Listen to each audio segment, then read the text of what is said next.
निर्वाचन पर सक्रिय हेले गो माफिया। ओडिशारू पश्चिमबंग को गो चालाण कला बेले भोगदेई थाना देउला निकटरू जबत है 32 गोरु सहित जबत है ट्रक।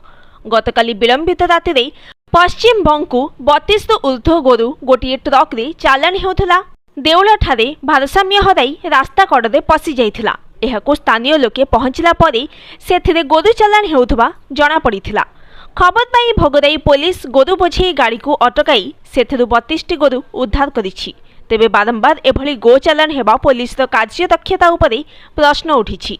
किभली भद्रकरू गोरु बोझेई होई भोगराई पर्यंत पहुंचला। भद्रकरू भोगराई मध्यरे अनेक थाना और फांडी रहिछि, हेले किभली ए पर्यंत गाड़ी आसिला आउ शेष सीमारे पुलिस हाबुडे पड़िला ताकु नै साधारण प्रश्न उठिछि।